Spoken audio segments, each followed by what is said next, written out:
Versículo de número 2, nós leremos até o 10, 1 Tessalonicenses 1, versículos 2 ao 10. Se você encontrou, diga: eu achei.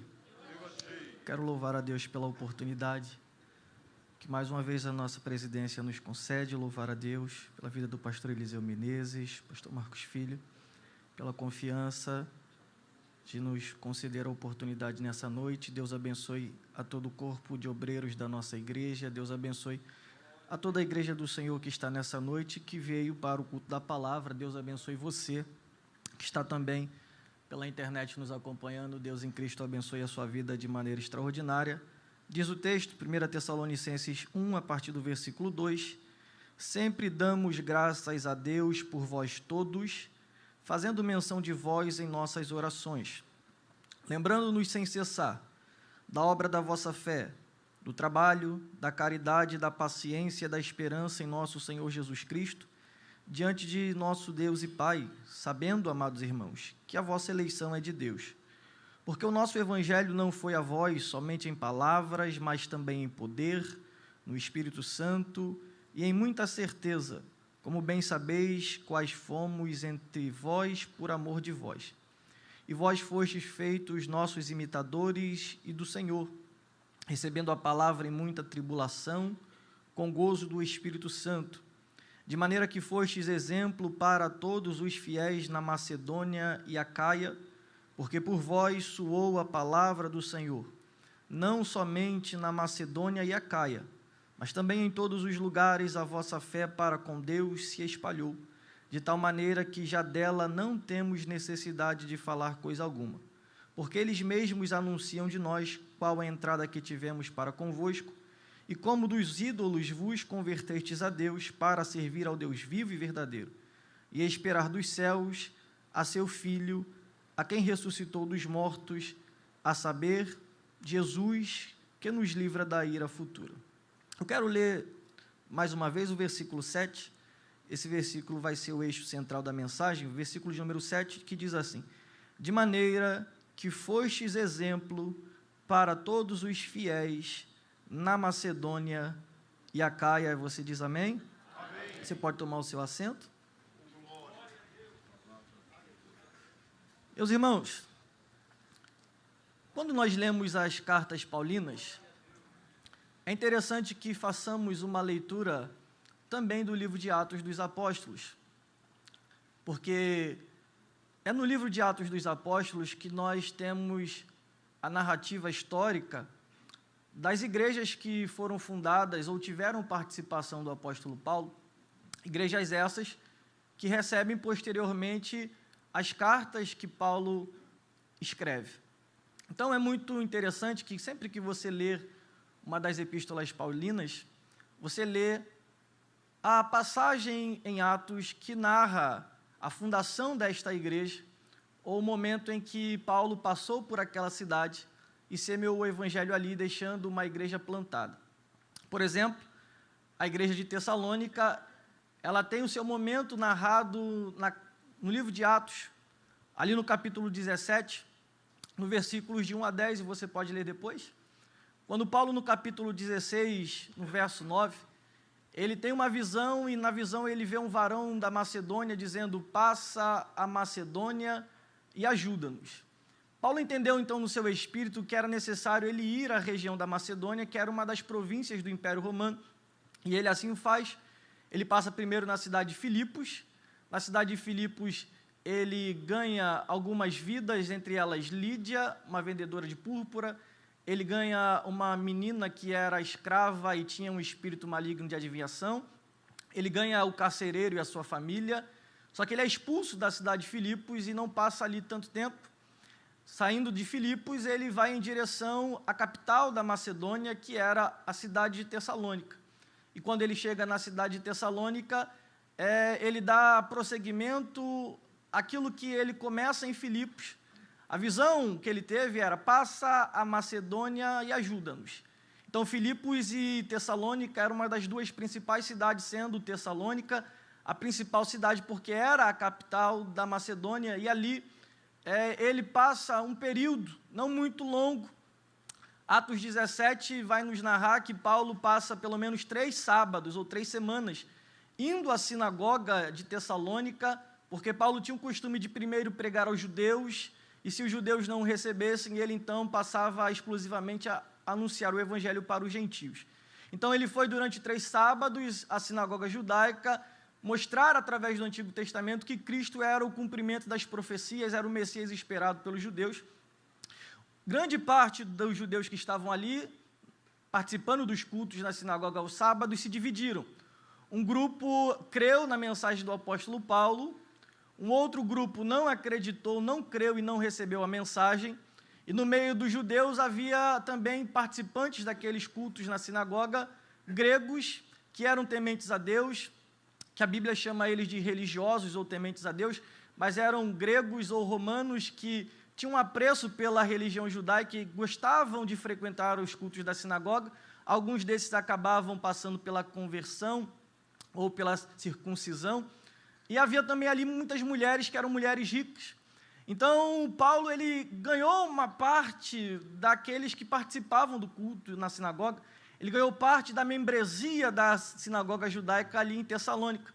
Isso fez com que os judeus que não receberam, que não acreditavam na mensagem que ele pregava, acendeu a ira deles, fazendo com que eles passassem a ser perseguidos pelos judeus, a ponto de Paulo não poder passar muito tempo, apesar de alguns comentaristas acreditarem que Paulo fica mais do que 3 semanas ali, mas geralmente se pensa que Paulo não passa de um mês, ele fica mais ou menos 3 a 4 semanas ali, e ele tem que fugir da cidade de Tessalônica, porque ele estava em um período de perseguição por causa dos judeus, que tinham uma grande influência dentro da cidade, e tinham capacidade de influenciar até mesmo as autoridades que ali estavam. Então ele precisa fugir, não fica muito tempo ali. E como Paulo não teve muito tempo para ficar na cidade, como em Corinto, que fica muito tempo, né, 1 ano e 6 meses, em Tessalônica ele fica no máximo 1 mês, ele não pode ficar muito tempo. E como não dá para ficar muito tempo ali, é impossível você discipular, você aprofundar, você enraizar crentes em 1 mês. Isso leva tempo. Então, Paulo, ele, no tempo que ficou em Tessalônica, ele anunciou, ele ensinou, ele pregou, mas ele não teve tempo de aprofundar algumas doutrinas da fé cristã, e a principal delas que ele não pôde aprofundar era a escatologia. É por isso que quando você lê 1 Tessalonicenses e 2 Tessalonicenses, Paulo, na parte final das cartas, ele vai tratar só sobre escatologia, só sobre a vinda de Cristo e só sobre a ressurreição. Por quê? Porque essa foi a grande lacuna que não deu para Paulo fechar. Essa foi a grande lacuna que não deu para Paulo preencher, porque teve que sair apressadamente, fugir da cidade. Então, não deu tempo para ele tratar do assunto. Então, quando ele sai de lá, ele envia Timóteo para a cidade de Tessalônica para saber como aqueles novos convertidos estavam vivendo a fé cristã agora que ele foi embora da cidade. Então, ele envia Timóteo. Depois Timóteo volta com um relatório, e é a partir do relatório que Timóteo traz para ele, que ele vai escrever a primeira carta. Então Timóteo traz um relatório: Paulo, o povo lá continua crente, o povo lá está firme, o povo lá está sendo perseguido, mas ainda está firme com Jesus, só que o povo lá está com dúvidas a respeito da escatologia, o povo lá ainda está com dúvidas a respeito da vinda de Jesus, da ressurreição. Então Paulo vai tratar disso na parte final. E não é isso que a gente vai falar da escatologia nessa noite.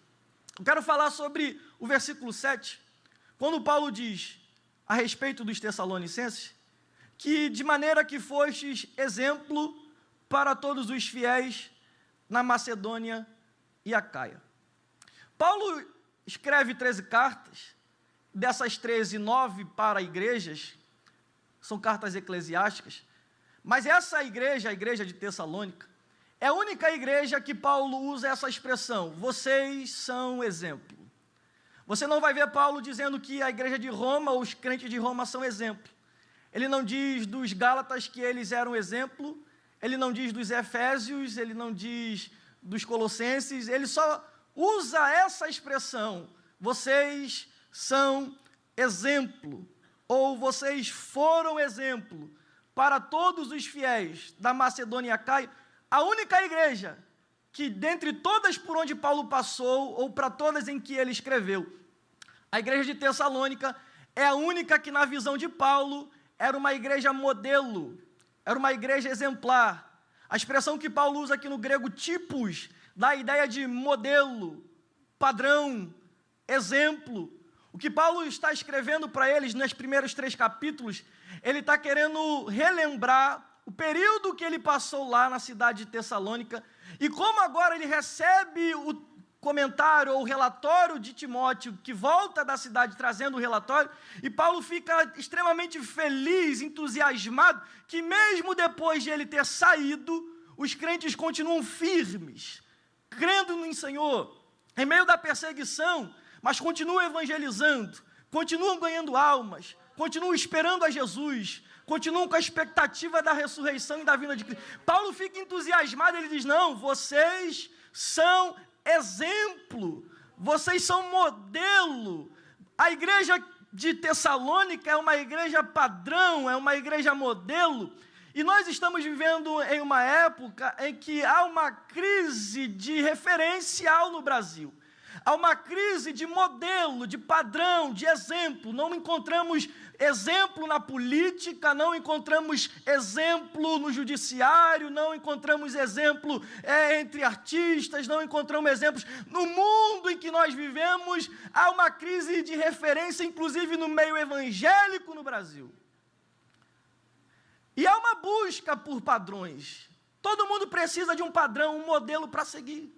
Todo mundo, quando se converte, busca dentro da igreja alguém para usar como um referencial, como um modelo, um irmão, uma irmã, alguém mais antigo, e vai usar aquela pessoa como um padrão, como um modelo de vida, para que ele então desempenhe, é assim, quer ser crente, então você é assim. Então há uma necessidade de modelo, de exemplo, há uma necessidade de sermos exemplo para essa sociedade corrompida. Então, a igreja de Tessalônica, ela nos mostra um modelo de ser padrão ou de ser exemplo para a sociedade em que se vivemos. Porque esta igreja, ela foi modelo, padrão, exemplo para 2 províncias do Império Romano, Macedônia e Acaia. Então, por que essa igreja, na visão de Paulo, era uma igreja modelo? Ou por que ela era um padrão a ser seguido? Encontramos no capítulo 1 algumas lições, ou algumas coisas que possamos extrair a respeito dessa característica, modelo, padrão ou paradigmática da igreja de Tessalônica. Primeiro, esta igreja era uma igreja modelo porque era uma igreja que tinha palavra e poder. Palavra e poder. Você está com a Bíblia aberta? Versículo 5. Porque o nosso evangelho não foi a voz somente em palavras, mas também em poder, no Espírito Santo e em muita certeza. O que Paulo diz que quando ele esteve lá em Tessalônica, ele esteve com eles, pregando para eles, ganhando eles para Jesus, discipulando eles. Paulo diz, enquanto eu estive com vocês, eu fui com a palavra e eu fui com o poder no Espírito. Eu fui com palavra e fui no poder do Espírito. Então, é necessário que haja esse casamento na igreja, palavra e poder do Espírito.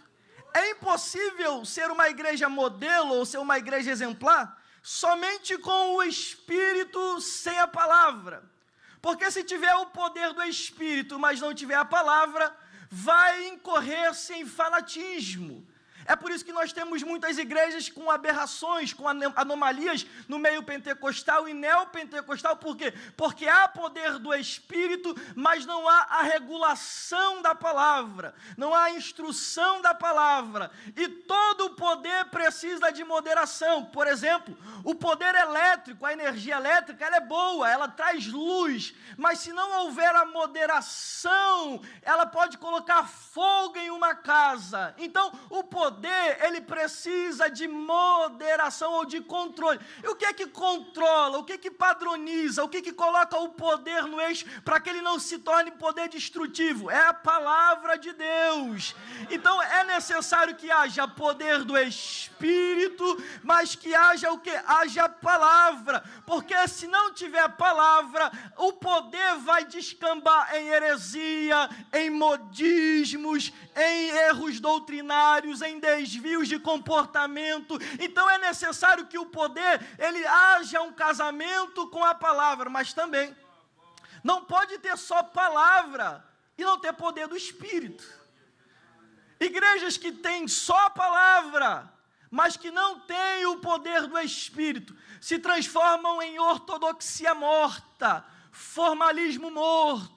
Então é impossível, é muito bom a palavra, é muito bom, mas a palavra desassociada do poder do Espírito, é culto morto, é ortodoxia morta, é apenas ajuntamento de gente para olhar um para a cara do outro, e não tem poder do Espírito. Não, é necessário que tenha o Espírito e a palavra e o Espírito, e quando há esse casamento, é uma igreja modelo, padrão, que é respeitada na sociedade, que é padrão, exemplo para os fiéis. Então, se você é do mistério, se você gosta da visão, da revelação, da profecia, eu gosto muito disso também, mas é imperioso que você goste da revelação, da profecia, do poder, mas que você venha à escola dominical, que você venha ao culto de doutrina, que você goste de ler Bíblia, que você goste de estudar a palavra, porque senão daqui a pouco você está entrando em desvios doutrinários, daqui a pouco você vai estar homem se vestindo de vestido, igual tem muito lugar por aí, rodando a baiana, enfiando kippá na cabeça achando que é judeu. Então tem que ter poder, mas tem que ter palavra, tem que ter palavra, mas tem que ter poder. Segundo, essa igreja é uma igreja que era modelo, porque, versículo 6, e vós fostes feitos nossos imitadores e do Senhor, recebendo a palavra em muita tribulação. Essa igreja, primeiro, era uma igreja modelo porque tinha palavra e poder, segundo, porque era uma igreja que suportava a tribulação. Não existe cristianismo genuíno sem tribulação. O que Paulo está dizendo aqui é, quando eu estive aí com vocês e preguei para vocês, ganhei vocês para Jesus, eu tive que sair correndo daí porque os judeus começaram a perseguir a gente. Eu saí, mas vocês ficaram. E você acha que o povo que ficou lá, ficou na boa? Não. Os judeus continuaram perseguindo os crentes. Os judeus continuaram instigando a polícia, as autoridades a pararem os crentes, a não deixarem os crentes se reunir, expulsavam os cristãos judeus que abandonavam o judaísmo, e eles não podiam mais participar da sinagoga, porque eles aderiram a Cristo. Então eles começaram a ser perseguidos. Paulo diz, mesmo em perseguição, vocês receberam a palavra em muita tribulação. Em outras palavras, Paulo estava dizendo para eles, mesmo no meio da tribulação, vocês foram receptivos à palavra, vocês receberam o Evangelho, e não deixaram, depois que eu saí, não abandonaram o Evangelho no meio da tribulação. Esse Evangelho, água com açúcar, que diz que tudo vai ficar bom, que você vai ser o rei dessa terra, que você vai ser o bambambam dessa terra, mas que não tem sofrimento, não tem angústia, não tem perseguição, não tem tribulação, não tem aqueles problemas com o meio da sociedade, você não é alvo de zombaria de pessoas lá fora, então você não está vivendo o verdadeiro Evangelho. Por quê? Porque é necessário que após você se converter, você passe por muitas tribulações. Assim passaram os profetas, assim como diz Jesus e os apóstolos, assim a igreja primitiva, e você não é melhor do que eles. Então o verdadeiro cristianismo genuíno, ele vem na sua mochila junto à tribulação. Só que o mais interessante é que no meio da tribulação, eles tinham resiliência, eles tinham resignação, eles não abandonaram a fé no meio da tribulação. E você está aqui me ouvindo essa noite, saiba, meu irmão, que você precisa estar firme, a ponto de suportar a tribulação. Ser crente hoje é ser chamado de fanático, ser crente hoje é ser chamado de intolerante, ser crente hoje, inclusive até ser chamado de fascista. Deixa perseguir, deixa atribular você, mas não arreda o pé, mantém-se firme com Jesus, suporta a tribulação dando glória a Deus.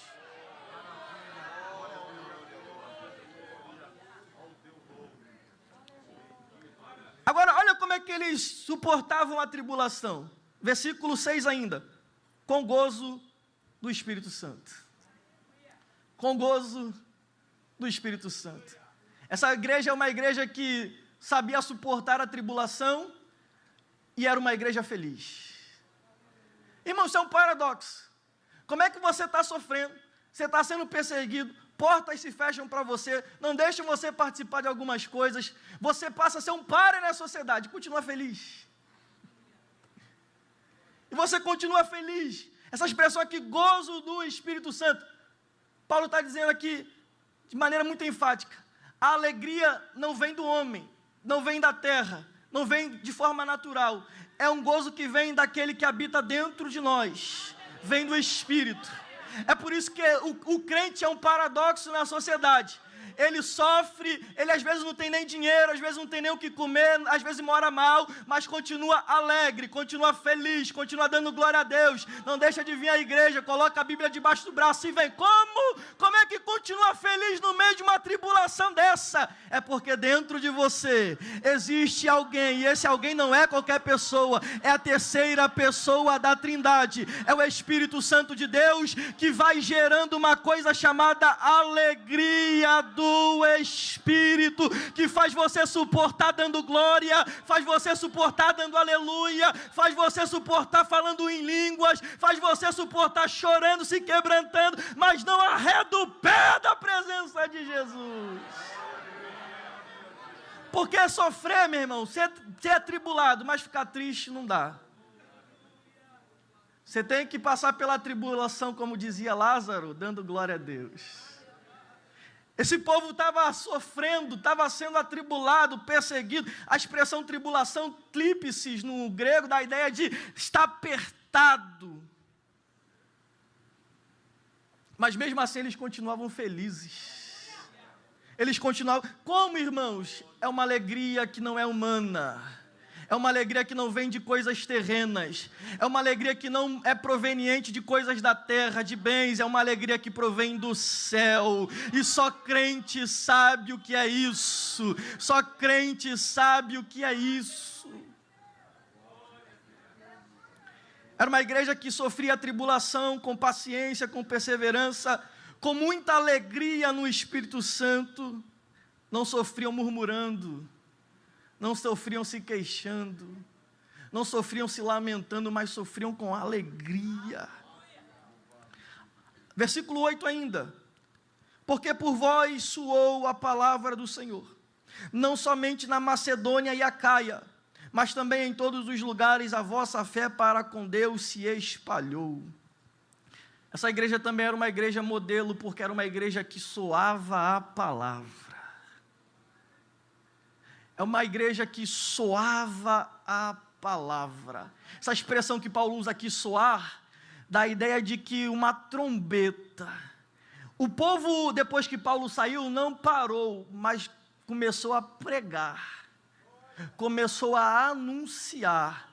Começaram a multiplicar aquilo que aprenderam de Paulo, começaram a reverberar aquilo que Paulo ensinou para eles. Aí Paulo diz: vocês fizeram soar a palavra do Senhor, não somente na Macedônia, vocês saíram da Macedônia e da Acaia, mas em todos os lugares a vossa fé para com Deus se espalhou. Os crentes de Tessalônica, eles se tornaram trombetas ambulantes. Se tornaram grandes evangelizadores. Eles começaram a reverberar o evangelho em Macedônia, em Acaia, em diversas províncias. Eles saíram evangelizando em ruas, em becos, nas praças, nas ágoras, passaram nos teatros, foram por onde podiam, ressoando a palavra do Senhor. É impossível nós sermos uma igreja modelo, crentes exemplares, se nós ficarmos apenas presos em quatro paredes. É necessário que nós nós façamos ressoar a palavra do Senhor. Faça a palavra do Senhor ressoar na sua faculdade. Faça a palavra do Senhor ressoar no meio dos militantes esquerdistas. Faça a palavra do Senhor ressoar no meio da sua família. Faça a palavra do Senhor ressoar na rua do seu bairro. Faça a palavra do Senhor ressoar lá na sua repartição, lá no seu trabalho, no seu departamento. Seja uma trombeta ambulante de Deus. Faça ressoar a palavra do Senhor. Faça ressoar a palavra do Senhor.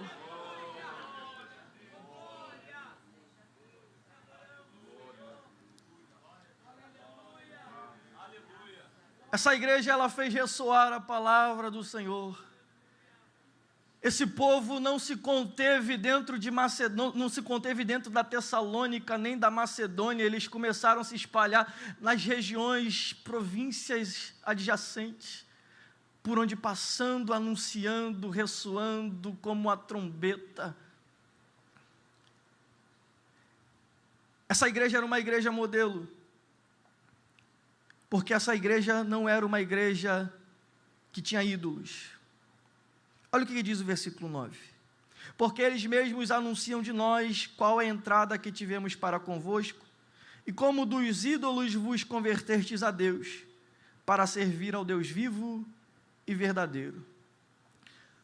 Paulo, ele diz, vocês se tornaram tão exemplares, eu não tenho nem muita necessidade de falar a respeito de vocês. Eu tenho ouvido falar de vocês. E o mais interessante que Paulo diz, ele destaca algo na conversão do povo de Tessalônica. Ele diz, a maioria de vocês se converteu dos ídolos para Deus. Os gregos que se converteram pertenciam ao paganismo. Eles abandonaram a mitologia grega, as divindades gregas, o politeísmo, o paganismo, e passaram a servir o Deus verdadeiro e único.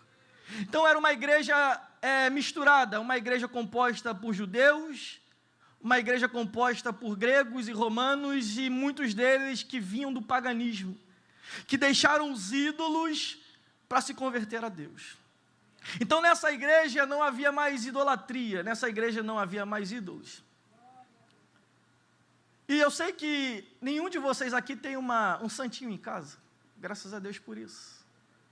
O nosso problema da idolatria não é a imagem, não é o santo. O problema da idolatria, e principalmente no nosso meio, que é o meio pentecostal, é a idolatria da personalidade. Nós não temos ídolos nas nossas casas, nós não temos ídolos nas nossas estantes, mas nós temos muitos ídolos nos nossos corações.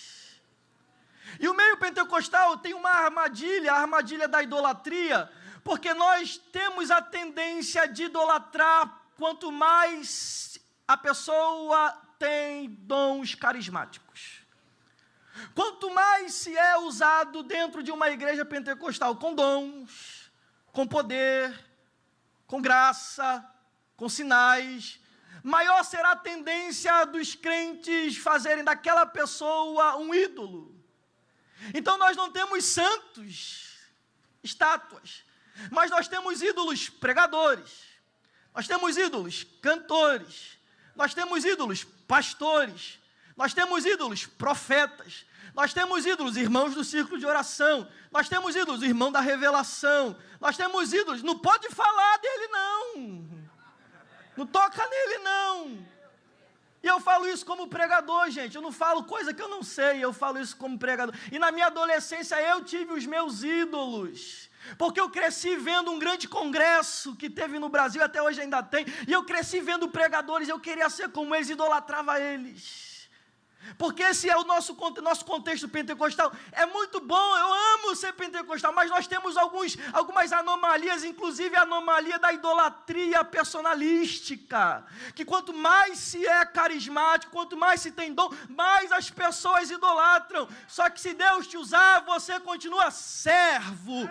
É pregador, servo. Cantor, servo. Evangelista, servo. Ganhador de almas, servo. Deus Deus te usa em profecia, servo. Você é usado em revelação, servo. Impõe as mãos e Deus cura, servo. E não deixe o teu coração abrigar ídolos no seu coração. Não deixe o seu coração ser palco de idolatria. Honre os homens de Deus, ame as mulheres de Deus, dê valor aos homens e às mulheres de Deus, mas eles não são Deus, são servos, e são servos de barro.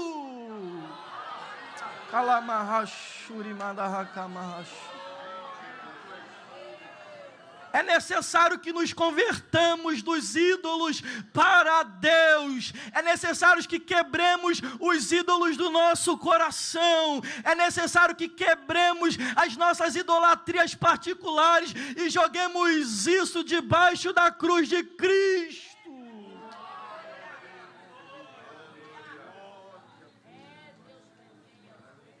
Para encerrar, essa igreja era uma igreja modelo porque ela não perdeu a visão do céu. Versículo 10. E esperar dos céus a seu Filho, a quem ressuscitou dos mortos, a saber, Jesus, que nos livra da ira futura. Perceba que essa igreja é uma igreja que ainda estava na expectativa do arrebatamento da igreja. Paulo está escrevendo para eles dizendo, vocês precisam continuar esperando dos céus a Jesus, que foi ressuscitado dos mortos, e que vai voltar para nos livrar da ira futura. Então é uma igreja que não perdeu a visão escatológica, não perdeu a visão do céu, é uma igreja que ainda estava esperando Jesus voltar. E nós não podemos perder a expectativa escatológica. Nós não podemos perder a expectativa da vinda de Jesus.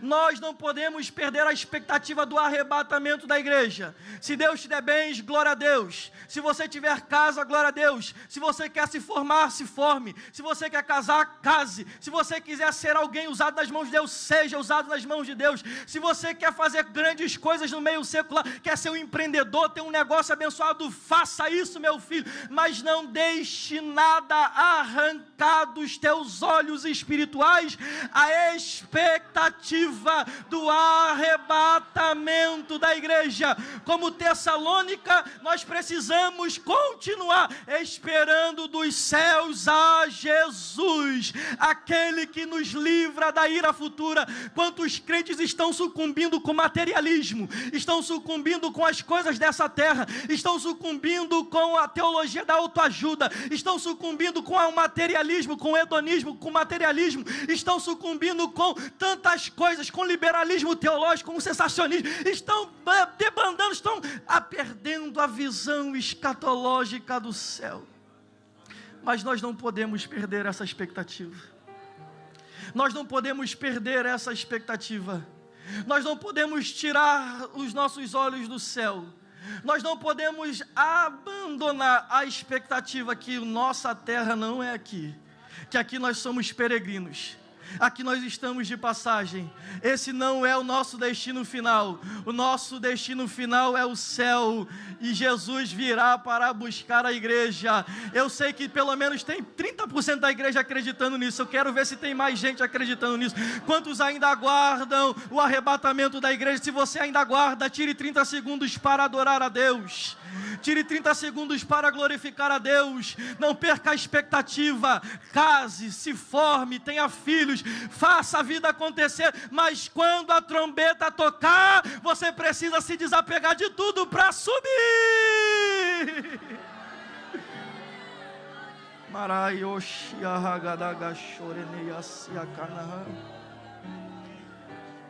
Não perca a bendita esperança. Não perca a visão da bendita esperança. Como a igreja de Tessalônica, precisamos estar com os nossos olhos voltados para a bendita esperança. Fique em pé, por favor.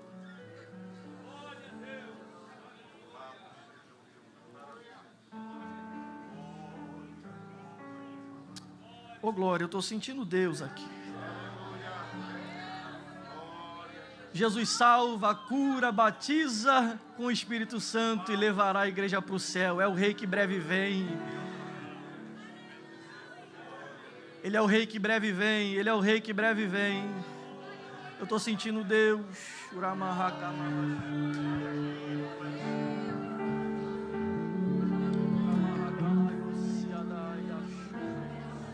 Enquanto Jesus não vem, como Tessalônica, nós precisamos ressoar a palavra na Ilha do Governador, ressoar a palavra nesse Rio de Janeiro, ressoar a palavra no Dendê, ressoar a palavra no Jardim Guanabara, ressoar a palavra no Tauá, ressoar a palavra nessa Ilha do Governador, e quando a trombeta tocar, nós iremos ao encontro do Senhor nos ares.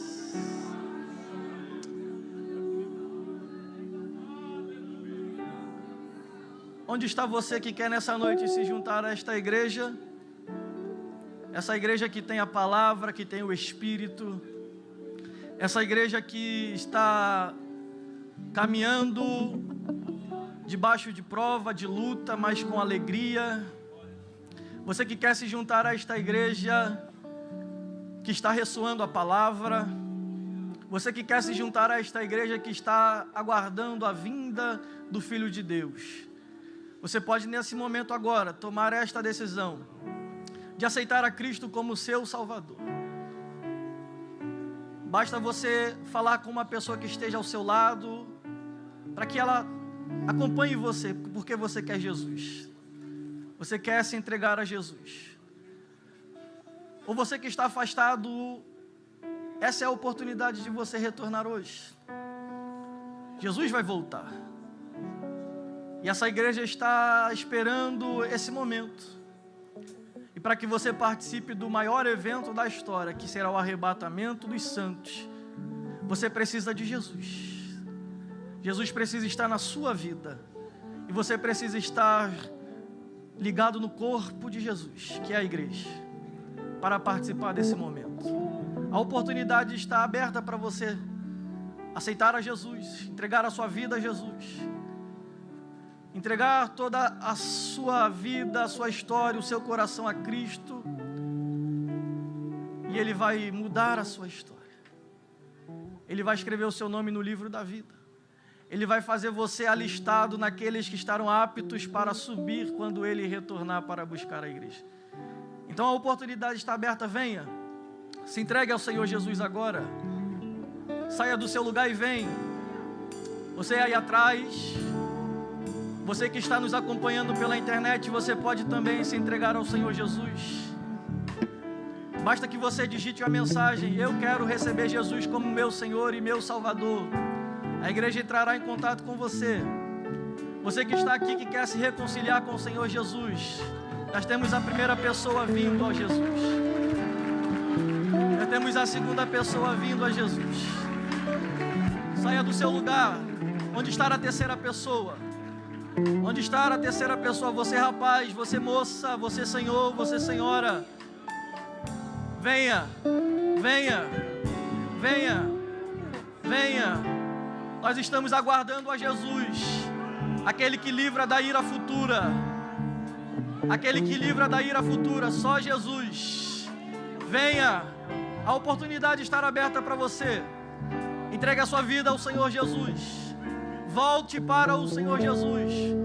Volte para aquele que te amou e se entregou por você na cruz do Calvário. Onde está você? Venha, venha. A oportunidade estará aberta e você pode vir até o final do culto.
Nós temos aqui 2 vidas para Jesus. Você pode aplaudir, glorificar o nome do Senhor Jesus. Nós vamos receber o Daniel, que já foi batizado em águas, está voltando para Jesus. Quem é que está aí da 100ª ovelha? Você é o Luca, não é isso?